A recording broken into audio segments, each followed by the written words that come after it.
He needed to abuse me and control me in order for me not to be able to see just how boring he was.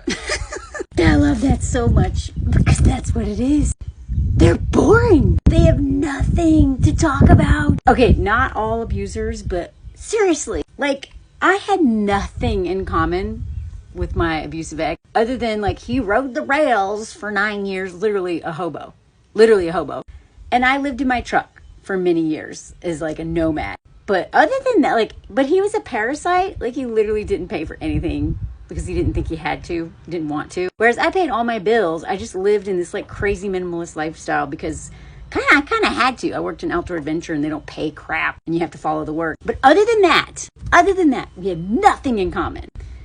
He could eat my really well. That's literally what pulled me in, other than like all of the whatever. There's, oh God. But that was the final nail in like me falling for a homosexual coffin.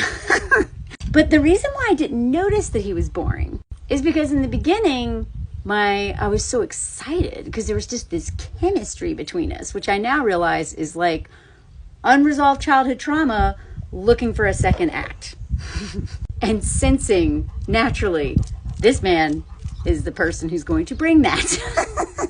Like literally butterflies, like I was like, ah, I was just like, he had this power over me and I was like, oh wow, this must be chemistry. I've never felt this before. So once that wore off and it was more like, oh my God, because he gave me my first O, real O ever at the age of 36, right? So I had no idea the human body could feel like that. He was a master at it, which by the way, as once he, won me over, that's the first thing he withheld. And then used that to call me a schmegs addict, right? But anyway, that's another TikTok. Let me know if you want to hear about that. But once that kind of subsided, I was like, God, like we had nothing to talk about. This man had no emotional intelligence. He had no life. He had nothing to talk about. And whenever he did talk, I was like, ugh, right? Like because I was so distracted by all of the drama and the hormones, I didn't realize that he was boring. I remember at one point in time, and this is kind of early on, and I was like, I had an adventure partner now. We could go travel. I'd never had that before. And I remember I picked him up at his campsite because he was living down by the river in a van. Not even kidding. Literal hobo. I picked him up so we could go on our little trip. And I was like, so what have you been doing? And he was like, thinking of you. And I was like, oh. Like, I've been doing so much stuff. I've been climbing. I've been, I have such an active life. I am never bored, y'all. Never. Ever. If you follow my page, you'll understand why. Like, I'm a little too curious sometimes. And I have an unbelievable amount of energy. Which is why my husband calls me Tornado Rainbow. I'm just like, he was literally like, just thinking of you. And so I tried to help him get a hobby. He said he wanted to learn how to play banjo. He even found a banjo like on the side of the road. Guess who found him? A teacher who was willing to teach him for free, just out of the kindness of her heart. Me, I'm a very resourceful person. I always invest in my community. I have a lot of friends. I love building community. So I was like, oh my God, I've got a teacher for you. She wants to give back to someone because someone did that with her. Do you think he ever went to one banjo lesson? No. Couldn't talk politics with him. Couldn't talk travel or I couldn't talk about anything with him. And whenever he told me stories, I was like, oh my God. They were terrifying.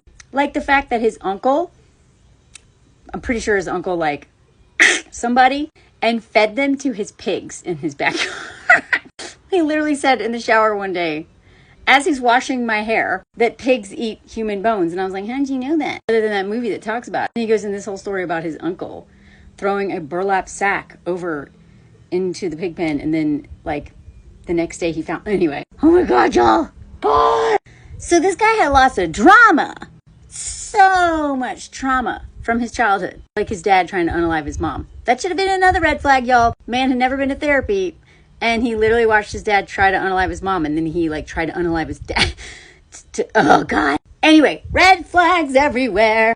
But at the end of the day, other than insane stories about his life and being really good in bed, this man was so boring. He had nothing to say, nothing interesting to say. Even when he told these crazy stories, he told them with no self-awareness, no storytelling skills. So it wasn't like inciting incident. Like, he's not a natural storyteller. So like, even the way he told interesting things was boring. By the way, if you are not following her, please go follow her. She's one of my mutuals and I love her content. And she's right on, man. Most of these abusers are dead inside. They have nothing to offer. They have nothing but trauma that they won't deal with. So they're not interesting people, because to me, an interesting person is someone who's trying to grow and learn and is trying to be self-aware, trying to always like push themselves, and abusers do literally none of that. None of that. And they will pull you backwards. I was doing pretty good when I met my ex, and the amount he pulled me backwards took me over a year to get anywhere near where I was in terms of just, spirit. Because he, like, literally the vampire sucked the life and joy out of me. It took me over a year to get anywhere near where I was before I met that man. Be very careful, because in the end, it's not even fun. It's dramatic, but it's not fun. They're boring. They're losers. And please spare yourself.